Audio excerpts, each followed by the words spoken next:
Assalamu alaikum to everyone. This is Shahid. Today we will start the next lecture of this tutorial. Today our topic is laws of algebra of a set. So before we take a further time, let's get started.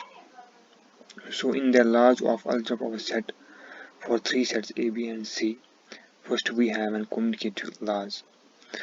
तो पहले हम बात करते हैं commutative laws की. इसमें क्या होता है, A intersection B is equal to B intersection A और A union B is equal to B union A. यहाँ पर मैंने एग्जांपल दी है इस वाले पहले वाले का, जो A intersection B is equal to B intersection A. तो मैंने यहाँ पर दो सेट्स लिए हैं A एंड B. A में मैंने एलिमेंट्स लिया है 1 2 3 4 5 और B में मैंने एलिमेंट्स लिए हैं 2 3 8 9 7. तो मैंने यहाँ पर पहले वाले में मैंने क्या किया, पहले में हमें A इंटरसेक्शन, यहाँ पर आपको दिख रहा होगा A इंटरसेक्शन B निकालना है. तो इंटरसेक्शन क्या होता है, कॉमन एलिमेंट्स. A में वो कौन कौन सा एलिमेंट है और B में वो कौन कौन सा एलिमेंट है जो दोनों में है. ऑफकोर्स वो अभी यहाँ पर 2 एंड 3 है, इसमें भी 2 एंड 3 है और 2 एंड 3 इसमें भी है. तो यहाँ पर मैंने लिखा है A intersection B is equal 3. इसी तरह हमारे पास B इंटरसेक्शन A आता है. तो इसमें मैंने सेम सेट्स लिए हैं. तो यहाँ पर भी ए में भी जितने कॉमन एलिमेंट्स हैं और B में भी, तो यहाँ पर 2 है 2,3 और यहाँ पर भी 2,3 है. तो इसमें भी आएगा B intersection A is equal 2,3.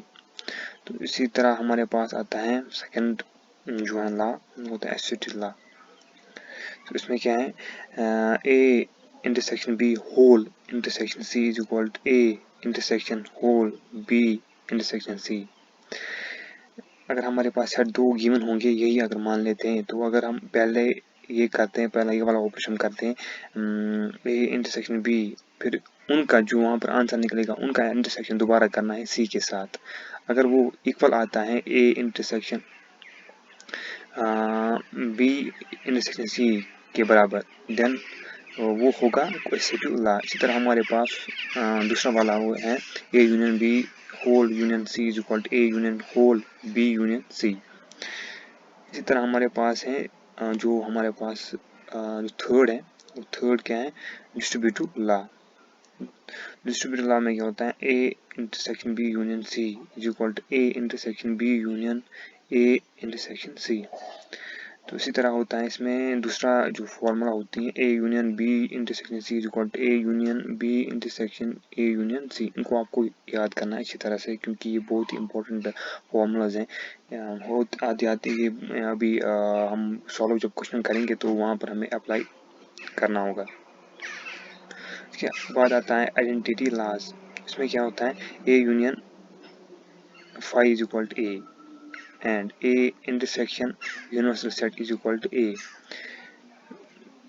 इसके बाद आता है बहुत ही इंपॉर्टेंट टॉपिक, वो होता है डिमॉर्गन्स लॉज. तो डिमॉर्गन्स लॉ में क्या आता है, पहला वाला लॉ आता है A intersection B is equal to A complement union B complement. तो यहाँ पर मैंने एग्जांपल दी है पहले वाले की. तो इसमें क्या है, इसमें मैंने लिया है पहला LHS, ये वाला मेरे को प्रूव करना है. तो मैंने यहाँ पर दो सेट्स लिए हैं A एंड B. A में मैंने एलिमेंट्स यहाँ पर रखे हैं 1 2 3 4 5 एंड B में मैंने एलिमेंट्स रखे 2 3 8 9 7 और यहाँ पर मैंने यूनियन भी लिया है. A यूनिवर्सल सेट मैंने यहाँ पर लिया है. तो इसमें मैंने एलिमेंट्स रखे 1 to 10.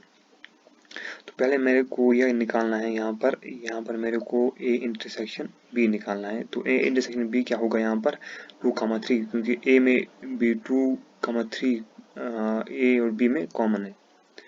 फिर इसका होल कॉम्प्लीमेंट निकाला, इस वाले का होल कॉम्प्लीमेंट निकालना है. कॉम्प्लीमेंट क्या होता है, U माइनस A, मतलब universal set minus A. Universal यहाँ पर A क्या है, अभी A यहाँ पर अभी है A इंटरसेक्शन B. तो इसमें मेरे को करना है 2,3 को माइनस करना है 1 to 10 एलिमेंट्स में, मतलब यूनिवर्सल सेट में. तो 2 और 3 को हटा के यहाँ पर जितने भी एलिमेंट्स बन जाते हैं ना, 1 4 5 6 7 8 9 10, वो हो जाएगा A intersection B whole complement. इसी तरह RHS मैंने यहाँ पर लिया है. RHS में क्या है, पहले मैंने यहाँ पर सेम सेट्स लिए हैं A एंड B, उसमें सेम एलिमेंट्स रखे हैं और इसी तरह से मैंने यहाँ पर यूनिवर्सल सेट लिया है, उसमें भी सेम ही एलिमेंट्स लिए हैं मैंने यहाँ पर. तो पहले मैं यहाँ पर क्या करूँगा, यहाँ पर मैं पहले A कॉम्प्लीमेंट निकालूंगा. A कॉम्प्लीमेंट क्या होगा, u माइनस a, तो क्या होगा 1 2 3 4 5 को हटा के जितने भी एलिमेंट्स u में बचते हैं वो लिखे मैंने 6, तो बचते हैं 6 7 8 9 10। इस तरह b कॉम्प्लीमेंट को कैसे हम निकालेंगे, b कॉम्प्लीमेंट को करेंगे हम यूनिट सेट में 2 3 8 9 7 को हटा के जितने भी एलिमेंट्स बचते हैं यूनिट सेट में तो वो हम लिखेंगे b कॉम्प्लीमेंट हो जाता है। फिर हम लिखेंगे इन दोनों का यूनियन, तो वो क्या बन जाएगा a union b is equal to 1 4 5 6 7 8 9 10, तो LHS is equal to RHS, hence proved, हो गया हमारे पास प्रूव। इस तरह हमारे पास दूसरी फॉर्मूला होती है a union b union whole a union b whole complement is equal to a complement intersection b। आप खुद कर सकते हो सॉल्व, इस तरह मैंने ये किया है, उस तरह आपको ये भी प्रूव करना होगा।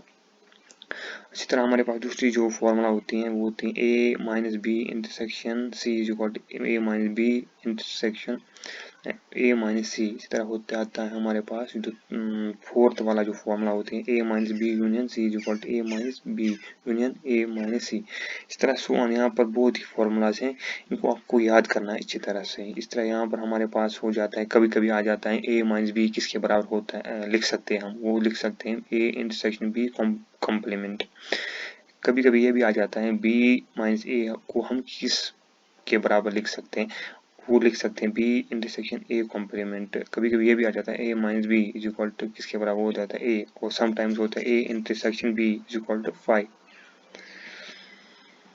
इसी तरह हमारे पास ये बहुत सारे फॉर्मूला यहाँ पर आपको भी दिख रहे होंगे, इनको आपको याद करना है अच्छी तरह से। और यहाँ पर जो ये वाला जो पोर्शन है ये वाला बहुत इंपॉर्टेंट है, जो अगर हम यूनिवर्सल सेट का कॉम्प्लीमेंट लेंगे इटसेल्फ तो वो आ जाता है 5, अगर 5 का हम कॉम्प्लीमेंट लेंगे तो वो भी आ जाता है इसका रिवर्स, मतलब यूनिवर्सल सेट। इस तरह अगर हम ए कॉम्प्लीमेंट निकालेंगे फिर उसका जो वहाँ से आंसर आएगा फिर उसका दोबारा कॉम्प्लीमेंट निकालेंगे वो आ जाएगा गिवन सेट के बराबर जो हमारे पास ए सेट होगा। इस तरह हमारे पास ए इंटरसेक्शन ए कॉम्प्लीमेंट वो हो जाता है 5 के बराबर, A union A intersection is equal to universal set A subset of B is equal to मतलब बी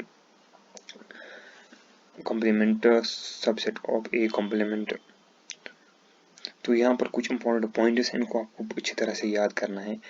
क्या पहला वाला पॉइंट क्या है, मैंने यहाँ पर लिखा है every set is a subset of itself, मतलब कोई भी सेट हो वो सबसेट होता है खुद ही का।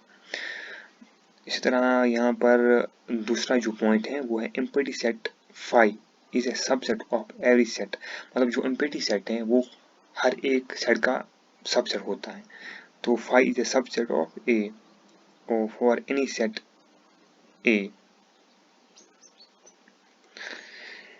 इसी तरह थर्ड पॉइंट क्या है यहाँ पर, for any set A and it's universal set you, A is a subset of universal set.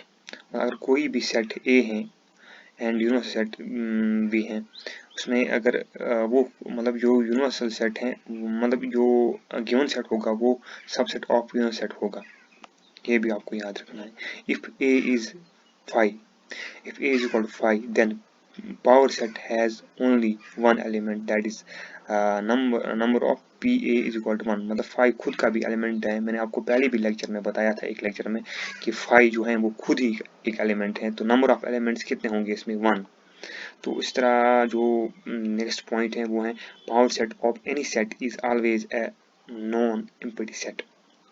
Suppose A is equal to 1, 2, A में एलिमेंट्स गिवन है 1, 2 and then P A is equal to, तो power मतलब subset, power subset में कितने होंगे इसमें, तो वो आ जाएगा 1, 2, 1, 2, 5। तो पहला वाला जो पॉइंट है वो A belongs to, A does not belongs to, जो ए है ए वाला जो है ए वो does not belongs to power set of B A, and B जो दूसरा पॉइंट है वो है जो ए है खुद एक सेट है वो बिलोंग्स टू पी ए करता है, ऑफकोर्स करता है, ये नहीं करता है, ये वाला नहीं करता है इसमें, तो ये वाला करेगा।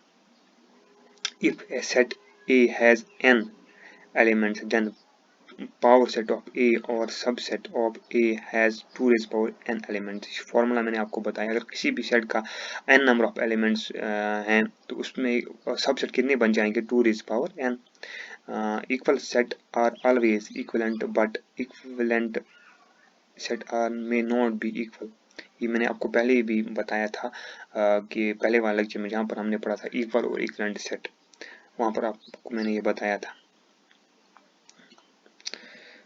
इसके बाद आता है नेक्स्ट जो टॉपिक आता है वो आता है the set phi is not null set, it is a set containing one element. मैंने आपको पहले भी बताया था, बहुत इंपॉर्टेंट टॉपिक है। मुझे लगता है जेई में ये हर साल पूछा जाता है कि फाई जो है वो एलिमेंट खुद का है या मतलब या एम्प्टी सेट है। वो एम्प्टी सेट भी है और एलिमेंट तो खुद का भी है भाई। इसके बाद आते हैं कुछ इंपॉर्टेंट फॉर्मूलाज हैं, इनको आपको अच्छी तरह से याद करना है, ये हम नेक्स्ट लेक्चर में पढ़ेंगे। तो guys thank you for watching my video, please like share and subscribe to my channel, thank you.